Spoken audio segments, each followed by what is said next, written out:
Hello dear student, कैसे हो आप सभी लोग। मैं हूं DRX देवेश पॉल और आज के वीडियो में आपका बहुत बहुत स्वागत है। तो पिछली क्लास में हम लोगों ने हरित लवक, माइटोकॉन्ड्रिया वगैरह सारी चीज़ें देखी थी। आज हम लोग बात करने वाले हैं राइबोसोम के बारे में। तो एक छोटा सा कोशिकांग है लेकिन बहुत इंपॉर्टेंट कोशिकांग है। तो चलिए इसको स्टार्ट करते हैं। तो राइबोसोम की बात करें तो 2-3 बातें अकॉर्डिंग टू NCERT जो आपको याद रखनी है कि एक वैज्ञानिक थे जिनका नाम था जॉर्ज पैलेट।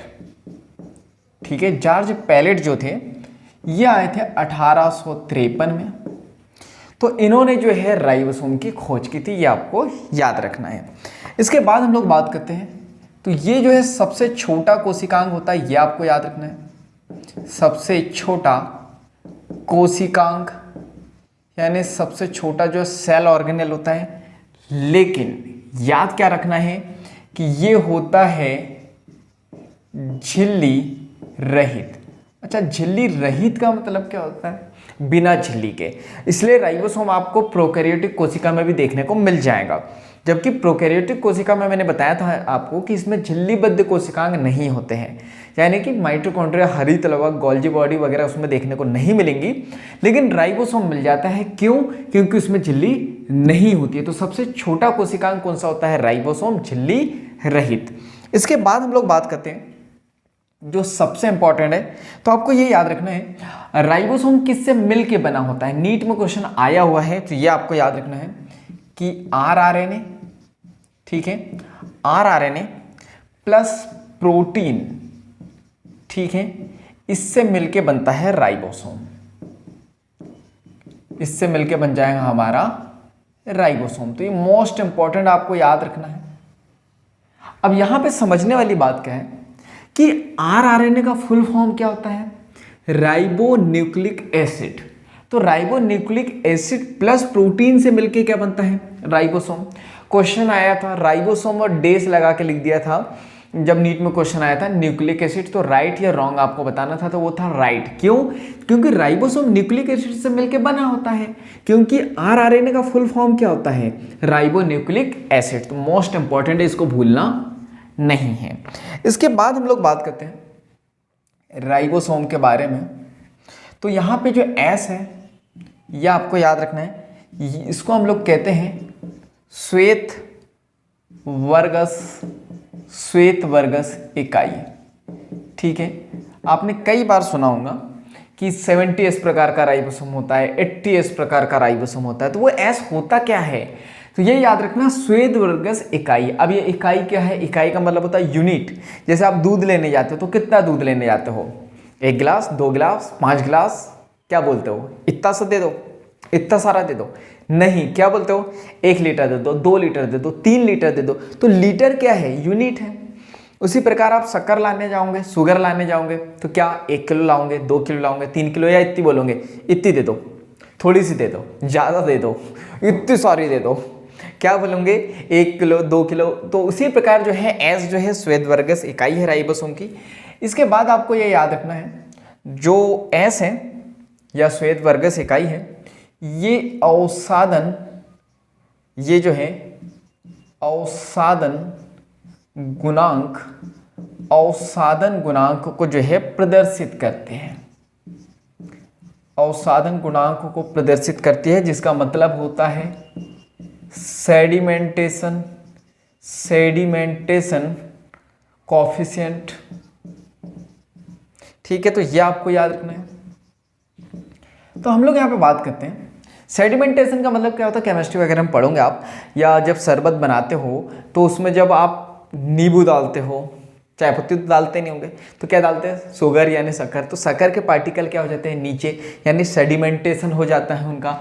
तो अवसादन गुणांक को ये रिप्रेजेंट करता है। मुझे पता है उतने अच्छे से आपको समझ में नहीं आया होगा, ना ही मैं कोशिश कर रहा हूँ इसको उतने अच्छे से समझाने की। बस आपको ये याद रखना है कि श्वेत वर्गस जो है अवसादन गुणांक को रिप्रेजेंट करता है।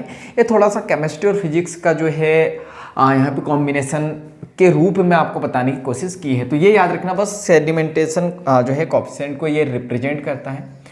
इसके बाद हम लोग यहाँ पे बात करते हैं नेक्स्ट। तो ये 2 टाइप्स होता है, ठीक है। एक आपको देखने को मिलेगा इसमें 70S प्रकार का राइबोसोम, और दूसरा कौन सा आता है, आपको पता ही है कि एक का नाम राम है तो दूसरे का नाम श्याम होगा ही होगा।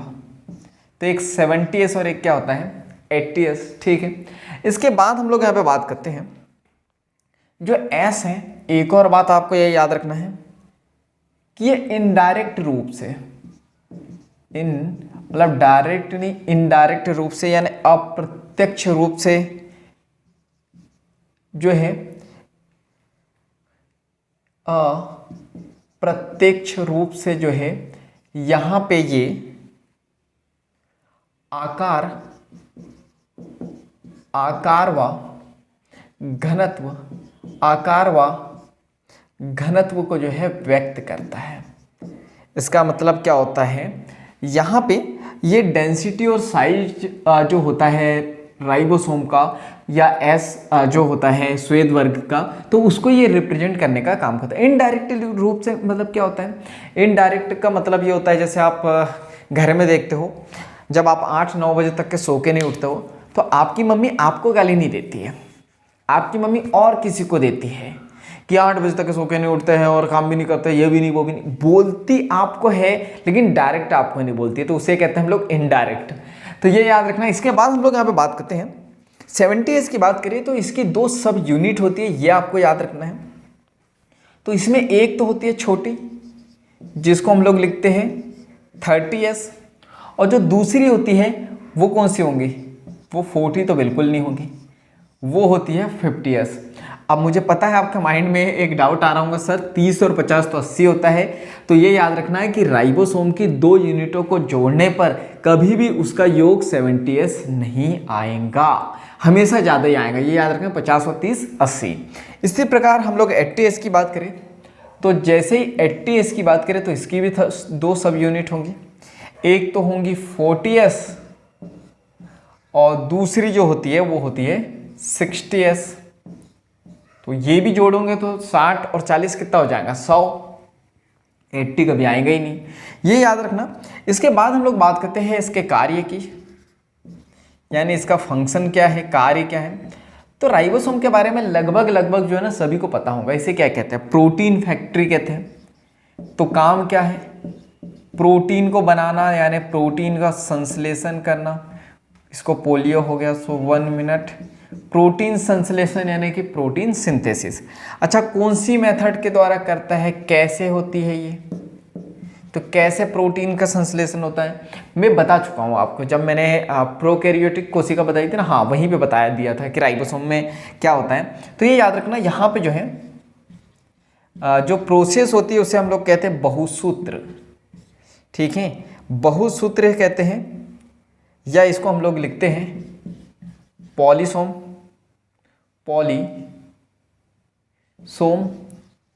या फिर इसे हम लोग बहुराइबोसोम भी कहते हैं, बहुराइबोसोम या फिर जो है पॉलीराइबोसोम इंग्लिश में कहते हैं। अच्छा, होता क्या है इसमें, तो चलो मैं लिख देता हूं बहुसूत्र, या फिर इसको हम लोग लिखते हैं बहुराइबोसोम। ठीक है, बहुराइबोसोम, या फिर इसको हम लोग लिखते हैं पॉलीराइबोसोम। ठीक है, ये 2 चीज मैंने कही आपसे। इसके बाद हम लोग बात करते हैं ये क्या होता है इसमें, ये कैसे जो है राइबोसोम बनाते हैं, तो आपको याद रखना है। तो ये दिक्कत दे रहा था, बहुत खाना खा रहा था, फिर भी भूखा ही रह रहा था, तो मैंने आज इसे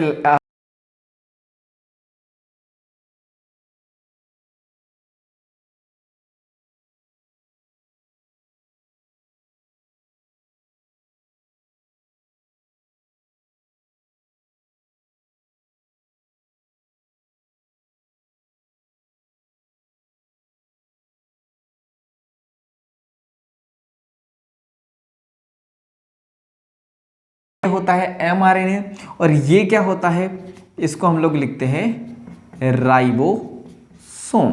ठीक है, ये होता है राइबोसोम। तो ये दोनों मिलके क्या करते हैं, यहाँ पे ये क्या करते हैं, प्रोटीन का संश्लेषण करते हैं, यानी प्रोटीन का निर्माण करते हैं। क्लियर है यहाँ तक के? तो देखो फटाफट एक बार क्विकली रिवाइज करते हैं हम लोगों ने क्या देखा कि जॉर्ज पैलेट ने 1953 में जो है राइबोसोम की खोज की थी। सबसे छोटा कोशिकांग राइबोसोम होता है, लेकिन झिल्ली रहित होता है, उसमें झिल्ली नहीं होती है। सबसे इंपॉर्टेंट बात बिल्कुल नहीं भूलना है, ठीक है, कि आरआरएनए प्लस प्रोटीन मिलके क्या बनाता है, राइबोसोम। आरआरएनए का मतलब क्या है, राइबो न्यूक्लिक एसिड, इसका मतलब न्यूक्लिक एसिड का लेना देना है राइबोसोम बनाने में। इसके बाद जो है मोस्ट इंपॉर्टेंट क्वेश्चन आया हुआ है, एस क्या है, श्वेत वर्गस इकाई है, ये भी याद रखना है। सेडिमेंटेशन को ये प्रेजेंट करता है और साधन गुणांक को प्रदर्शित करता है। इनडायरेक्ट रूप से जो है आकार व घनत्व को ये व्यक्त करता है। ये बेसिक चीजें जो आपको पता होनी चाहिए। 70s और 80s दो प्रकार के होते हैं, 70s 30 50, 80 की बात करूं तो 40 और 60s। ये नहीं भूलना है, यहाँ से कई बार क्वेश्चन आए हैं। छोटा सा कोशिकांग है लेकिन क्वेश्चन आए हैं बहुत ज्यादा। प्रोटीन संश्लेषण करता है, प्रोसेस को बहुसूत्री या बहुराइबोसोम कहते हैं। 2 यूनिट काम करती है, पहला राइबोसोम और दूसरा एमआरएनए, जो भी बोलो आप। क्लियर है यहाँ तक के? तो आपको पता है क्या करना है। लेते हैं छोटा सा ब्रेक, उसके बाद करते हैं कंटिन्यू।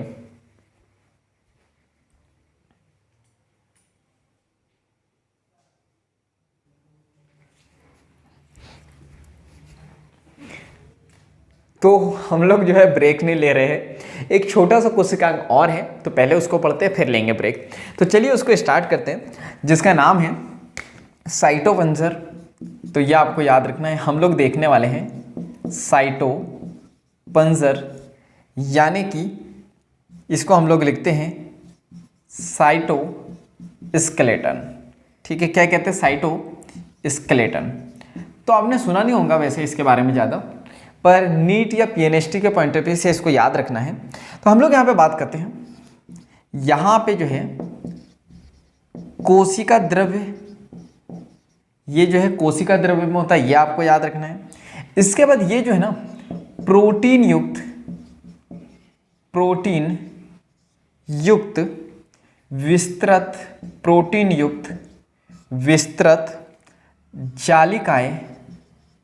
जालिकाएं तंतु है। तो ये जो है नीट में क्वेश्चन आया हुआ है, ठीक है ना। इतनी सी लाइन है और छोटा सा कोशिकांग है, ये याद रखना। जो छोटा होता है वही बड़ा मोटा होता है, यानी वहीं से मोटे क्वेश्चन आते हैं। तो कोशिका द्रव्य में प्रोटीन युक्त विस्तृत जालिकाएं तंतु कहाँ मिलते हैं, ये आपसे पूछा गया था। तो कहाँ, साइटोपंजर में। इसके बाद हम लोग यहाँ पे बात करते हैं क्या काम है इसका, तो कार्य देख लेते हैं हम लोग, ठीक है। तो कार्य की बात करें तो इसका काम है यांत्रिक सहारा देना, ठीक है, यांत्रिक सहारा देना यानी मदद करना। इसके बाद गति के लिए ये रिस्पॉन्सिबल है। इसके बाद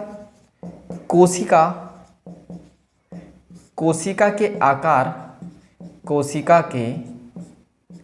आकार को बनाए रखने के लिए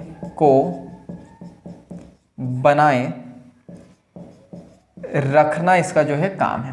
देखो कोशिका का आकार कैसे बनाते हैं, देखो गति तो समझ में आता है कि भाई गति मदद करता हूँ, यांत्रिक सहारा देता हूँ यानी एनर्जी वगैरह देता हूँ। तो क्या होता है, साइटोपंजर की बात करें आपने, कोशिका ये देखिए, ये केंद्रक है, मैंने आपको बताया था माइटोकॉन्ड्रिया यहाँ होता है, गोल्जी बॉडी यहाँ होती है, ये यहाँ होता है। तो ये तो पानी में होती है, तो बहती क्यों नहीं है, तो ये एक दूसरे से बंधी होती है इस टाइप से। तो ये पूरा जालिका व तंतु जो बना है, जो हम लोग ने बात करी, वो किसका है, साइटोपंजर का, जिसकी वजह से जो है कोशिका का आकार बना रहता है। क्लियर है यहाँ तक के? तो चलिए अब लेते हैं छोटा सा ब्रेक, उसके बाद मिलते हैं।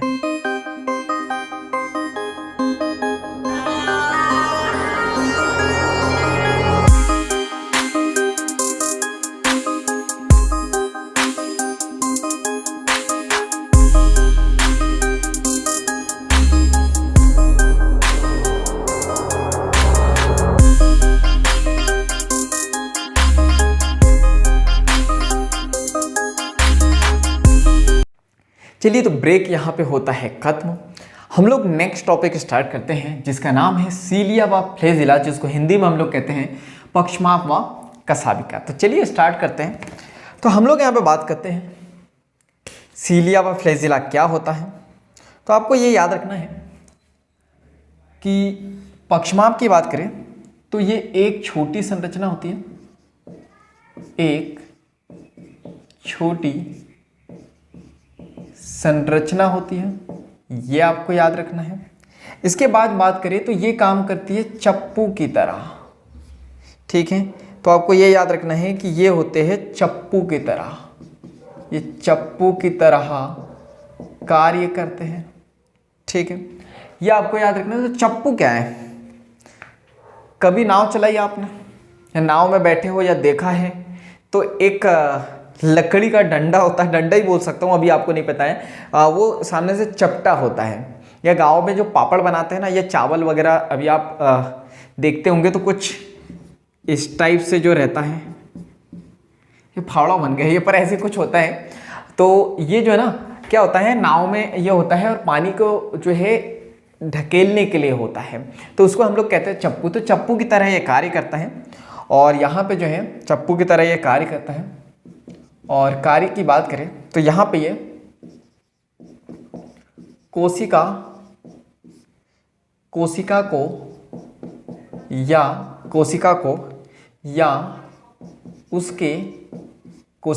उसके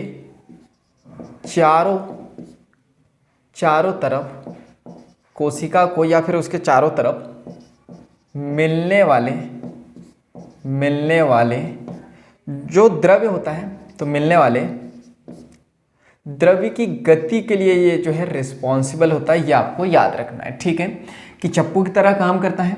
एक छोटी सी संरचना है, चप्पू की तरह कार्य करती है। कोशिका को या उसके चारों तरफ मिलने वाले द्रव्य की गति के लिए रिस्पॉन्सिबल है। जो मैंने बोला था ना, चप्पू से हम लोग पानी धकाते ना, तो उसी प्रकार जो है धकाया होगा ना आपने, ऐसे ही धकाते हैं। तो ये चप्पू की तरह जो है कार्य करता है। इसके बाद हम लोग बात करते हैं, और ये याद रखना, सीलिया फ्लैजिला दोनों का वही काम है। मतलब ये मैंने यहाँ पे लिखा है, लेकिन पहले एक लाइन मुझे ये लिखनी थी कि जो सीलिया और जो फ्लैजिला है, ये आपको याद रखना कि ये जो है ना, रोम सदृश संरचना है, रोम सदृश संरचना है। अब एक चीज याद रखो, मुझे पता है शायद आपको आज के लेक्चर में छोटे छोटे वर्ड दिख रहे होंगे, ये इसकी वजह से, मेरी वजह से नहीं, ठीक है। तो इसकी वजह से छोटे छोटे वर्ड दिख रहे होंगे, तो आज मैनेज कर लेना, धीरे धीरे बेचारा समझदार हो जाएगा, तो बड़े वर्ड लिखने लगेगा। टंग ट्विस्टर, देखो टंग स्लिप होती है, और मेरी भी होती है, और बायोलॉजी में तो होनी भी चाहिए, और सबकी होती है। और अगर नहीं होती है तो वो बोलो चंदू की नहीं आता, मुझे पता है आपको। चंदू की चाची ने चांदनी चम्मच से चांदनी चौक में चंदू के चाचा को चटनी चटाई, तो ऐसा कुछ है। मैंने बड़ा धीरे बोला, आप फटाफट बोल के देखना, तो जो है टंग स्लिप होंगी ही होंगी। तो रोम सदृश से संरचना है। रोम का मतलब होता है हेयर्स, ठीक है, ये हेयर्स या जो भी हेयर्स है आपके, तो हेयर्स के समान दिखने वाली संरचना है। और जो कोशिका झिल्ली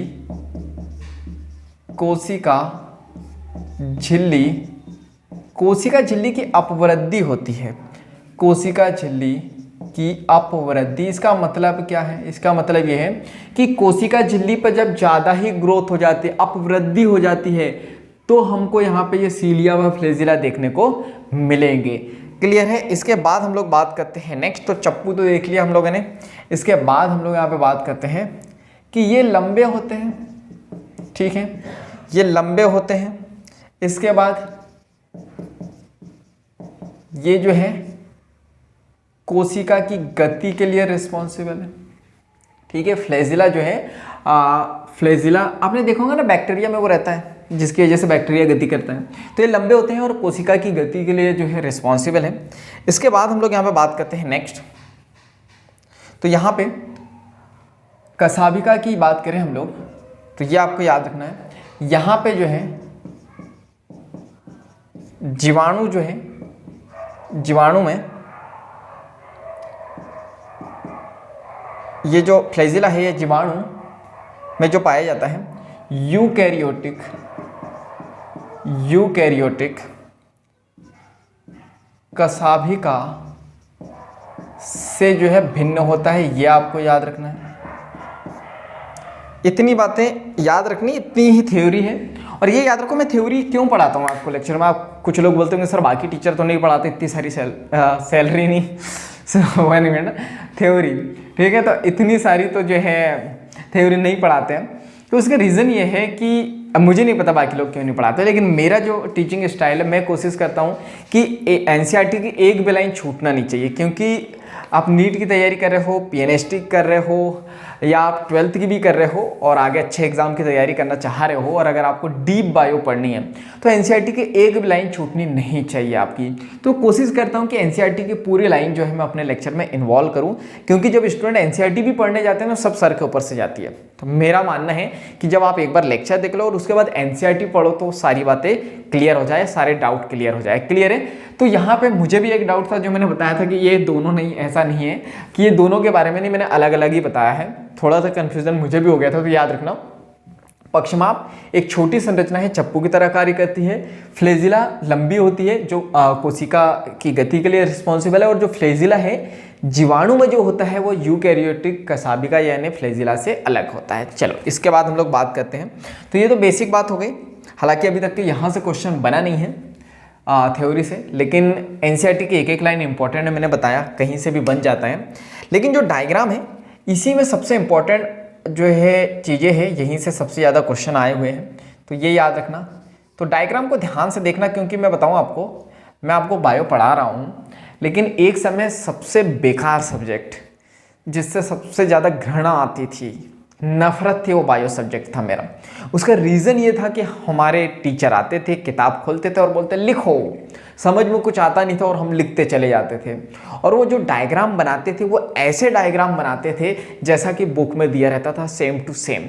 अब पेंटर तो हूँ नहीं मैं, तो मुझे डायग्राम बनाते नहीं आता था, इसलिए मुझे बायो से जो है ना प्रॉब्लम थी। अभी पिछले टीचर्स डे में मैंने एक कोट लिखा था, तो सुनिए, शायद आपको उससे कुछ फ़ायदा मिलेगा। टीचर वो नहीं होते हैं जो किसी सब्जेक्ट को पढ़ा दे, बल्कि टीचर वो होते हैं जो किसी सब्जेक्ट में जो है इंटरेस्ट जगा दे।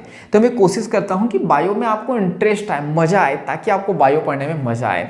वरना अगर सब्जेक्ट में इंटरेस्ट नहीं आया ना, तो फिर पढ़ने में मज़ा नहीं आता। इसलिए बस हंसी मजाक मस्ती करते हुए हम लोग पढ़ते हैं इंटरेस्ट के साथ, और जितनी थ्योरी रहती है मैं कोशिश करता हूँ कि उसको डायग्राम में डाल दूँ। तो मैं चाहता तो ये डायग्राम पहले भी बना सकता था, मैं अभी क्यों बना रहा हूँ, ताकि आप भी इसको देखो बनते हुए, ताकि आपको भी समझ में आ जाए कि बहुत इजी डायग्राम रहते हैं बायो के। ऐसा नहीं है कि बहुत डिफ़िकल्ट रहते हैं। अगर हम लोग डिफ़िकल्ट बनाना चाहें तो डिफ़िकल्ट भी होते हैं, वरना बहुत सिंपल होते हैं। क्योंकि डायग्राम हम लोगों को ऐसे बनाना है कि हम लोग जो है ना कॉन्सेप्ट समझ सके। हमें अपनी इस पेंटिंग को बेचना नहीं है, हमें बहुत सुंदर नहीं बनाना है, बस ऐसा डायग्राम बनाना है कि हम लोग कॉन्सेप्ट को समझ जाए। ठीक है, तो हम लोगों ने कुछ इस टाइप से संरचना बनाई। अब आपको याद रखना है कि यहाँ पे मुझे कुछ सूक्ष्म नलिकाएं बनानी है। तो 2 सूक्ष्म नलिकाएं तो मैंने यहाँ बना दी। अब आप लोग काउंट करते रहना, मुझे 9 बनाना और डबल डबल। तो 1, ये 2, 3, 4 के बाद क्या आता है 5, 6, 7, 8, 9 यानी 9।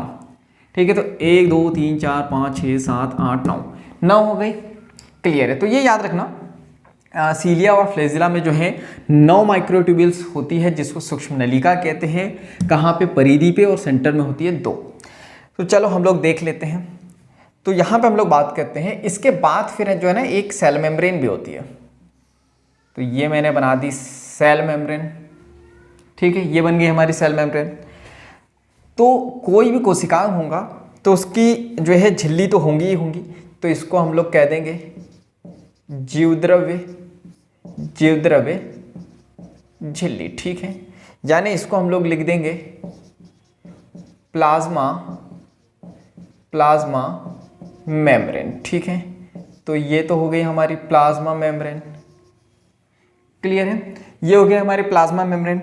इसके बाद याद रखना है ये जो है, इसको क्या लिखेंगे हम लोग? इसको हम लोग लिखते हैं परिधीय, परिधीय सूक्ष्म, परिधीय सूक्ष्म नलिकाएं, नलिकाएं।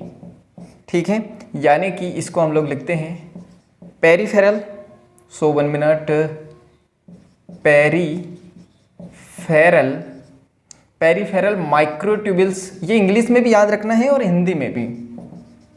ऐसा नहीं है कि कसम खा के बैठना है कि हम तो हिंदी मीडियम वाले स्टूडेंट है तो हम क्यों पढ़े इंग्लिश। याद रखना टर्मोलॉजी जो है बहुत मदद करती है एग्जाम में। तो माइक्रोट्यूबिल्स, तो ये याद रखना जो माइक्रोट्यूबिल्स होती है ना, ये होती है द्विक के रूप में। यहाँ पे द्विक यानी कि डबलेट के रूप में होती है। अच्छा कितनी होती है, नाप के तो बता ही दिया मैंने आपको। तो कितनी होती है, ये होती है 9, ठीक है। पेरिफेरल में कितनी होती है, 9 होती है। इसके बाद हम लोग बात करते हैं नेक्स्ट, तो आपको ये सेंटर में कुछ माइक्रोट्यूबिल्स दिख जाएंगी, वो भी मैंने काउंट करके बताई दी है आपको। तो ये कितनी है, 2, जिसको हम लोग लिखते हैं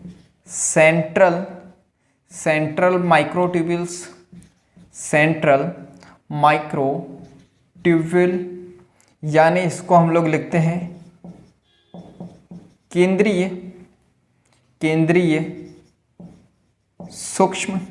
केंद्रीय सूक्ष्म नलिका। क्या लिखेंगे इसको, केंद्रीय सूक्ष्म नलिका है। अब इस केंद्रीय सूक्ष्म नलिका की बात करें, काउंट करो कितनी है, तो 2 है। इसके बाद हम लोग बात करते हैं क्या इसके ऊपर कुछ आवरण है क्या, जी बिल्कुल है। तो इस आवरण को क्या कहोगे, तो इसको आप कहोगे केंद्रीय आक्षद। क्या कहोगे, केंद्रीय आक्षद, यानी कि सेंट्रल शीथ इसको कहोगे आप। क्लियर है, तो सेंट्रल शीथ हो गया। इसके बाद हम लोग यहाँ पे बात करते हैं नेक्स्ट। तो नेक्स्ट क्या याद रखना है, यहाँ पे ये जो माइक्रोट्यूबिल्स है सेंटर की, ये आपस में जुड़ी हुई है, तो ये आपको याद रखना है। तो जो इसका कोर फॉर्म होता है, कोर का मतलब जो मेन वाला जो पार्ट होता है, मेन फॉर्म होता है, तो उसको कोर कहते हैं।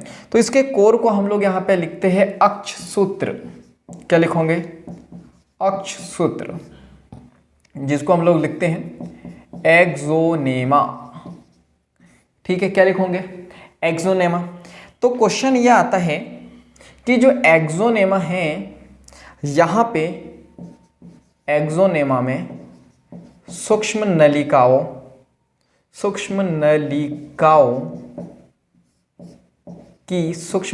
की व्यवस्था क्या होती है, अरेंजमेंट क्या होता है।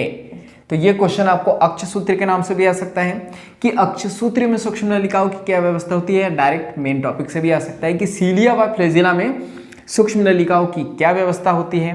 तो यहाँ पे सूक्ष्म नलिकाओं की व्यवस्था होती है 9+2। Very very very very important, कई बार क्वेश्चन आया है। 9 कहाँ है, परिधि पे है, सेंटर में कितनी है, 2, तो 9+2।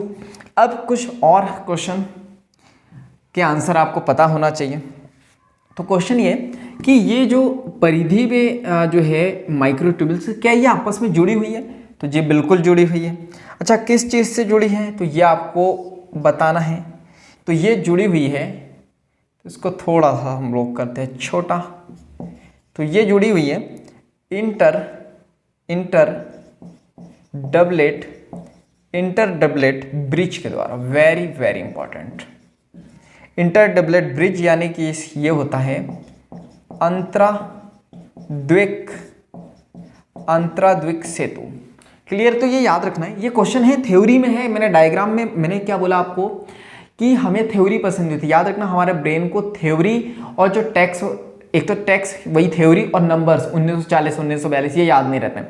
तो मैं कोशिश करता हूँ कि थ्योरी को जो है डायग्राम में इंक्लूड कर दूँ ताकि वो हमें ईजिली जो है हमारे माइंड तक के पहुँच जाए, सबकॉन्शियस माइंड तक के। क्लियर है, तो ये याद रखना इंटर डबलेट ब्रिज के द्वारा जो है पेरिफेरल की जो सूक्ष्म नलिकाएं है वो जुड़ी रहती है। इसके बाद क्वेश्चन ये आता है, ये तो सेंटर की है, और सेंटर की और पेरिफेरल की क्या ये आपस में जुड़ी होती है, तो जुड़ी होती है। किसके द्वारा, तो हम लोग पहले तो इसको जोड़ेंगे कुछ इस टाइप से, इसको कनेक्ट हम लोग कर देंगे। ठीक है, तो ये मैंने कनेक्ट कर दी। तो ये किसके द्वारा जुड़ी हुई है, तो आपको ये याद रखना है।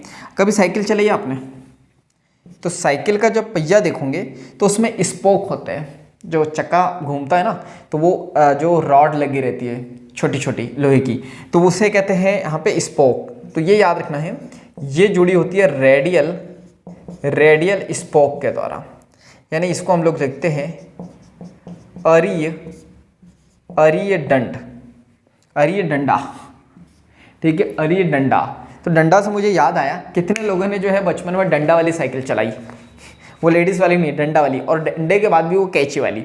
तो बताना मुझे। साइकिल से इसलिए पूछा क्योंकि स्पोक भी आपको समझ में आ जाएगा और डंडा वाला साइकिल भी आपको समझ में आ जाएगा। कैची साइकिल कुछ लोगों को अभी नहीं पता होगा, पहले जो है कैची साइकिल चलाते थे, तो वो भी आपको कमेंट्स में मुझे बताना ताकि मुझे पता तो रहे कि किसने किसने चलाई है। चलो, तो इसको हम लोग एक बार क्विकली रिवाइज करने से पहले एक नोट लिखना है, तो पहले वो नोट लिख लेते हैं जहाँ से नीट में क्वेश्चन आया हुआ है और जो इम्पोर्टेंट है।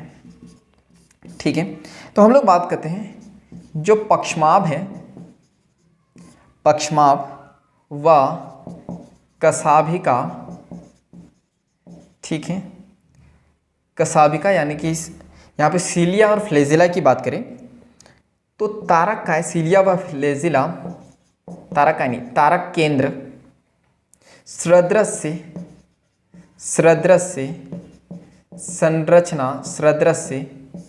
संरचना से बाहर निकलते हैं,